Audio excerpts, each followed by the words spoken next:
That's Simon Marks. Now we're going to get more from Mustafa Fetouri. He's a freelance journalist in Tripoli and he joins us now. Mustafa, thank you for your time as well. Now, does this strike come as a surprise to you?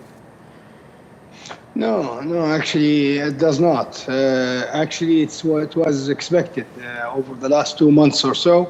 It was only a matter of when, not if it will happen. And now it has happened. And I expect more strikes to continue. Probably will move a little bit to the east where the stronghold of Daesh is, which is in Sirte, something like 500 plus kilometers away from Sabratha, where the strike took place today. So what do we know about the target and also the region in which the militant camp was found?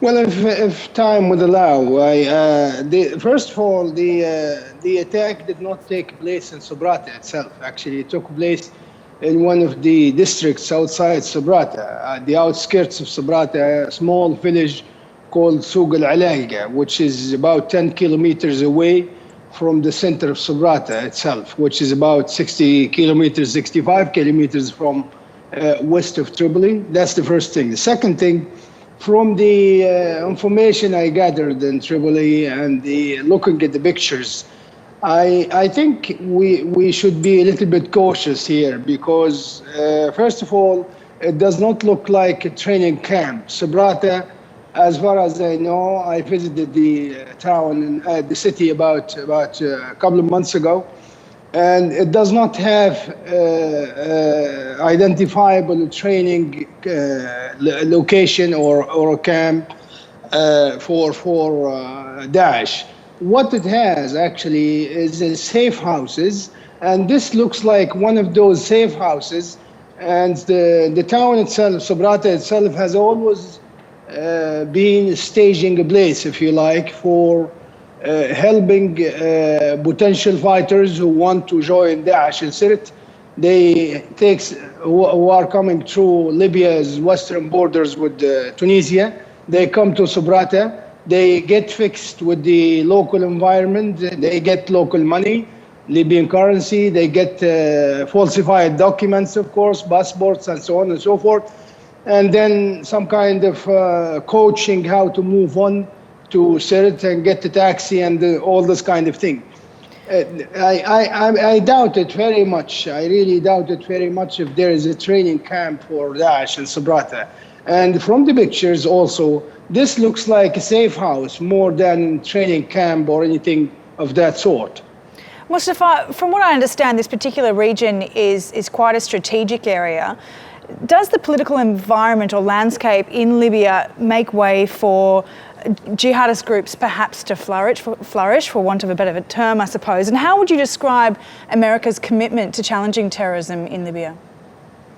Well, I think yes. The local political environment in the country, in Libya, I mean, makes it quite easy for fundamentalist and extremist groups, including Daesh and others, and even criminal gangs, classic criminal gangs, to be active in areas, especially away from the capital.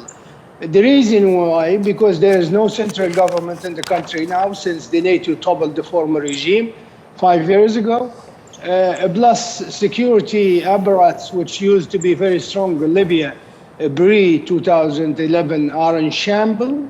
A lot of suspected terrorists, if you like, or fundamentalist persons are at leading positions, if you like, in both the Ministry of Defense and the Ministry of Interior. So they facilitate a lot of things for different groups. I think the commitment of the United States to fight terrorism in Libya is the same for its commitment to fight Daesh in Syria and Iraq. And so far, we have not seen any success in Syria and Iraq after nearly 2 years of bombing day and night. And they will do the same in Libya. Probably Libya a little bit more sensitive because of its proximity to Europe.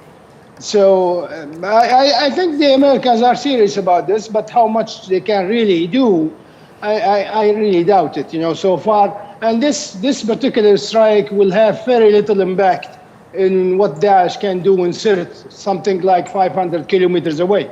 Right, okay. All right, Mustafa, thank you very much for your insight there. That's Mustafa Fetouri, Thank you. Pleasure. journalist in Tripoli.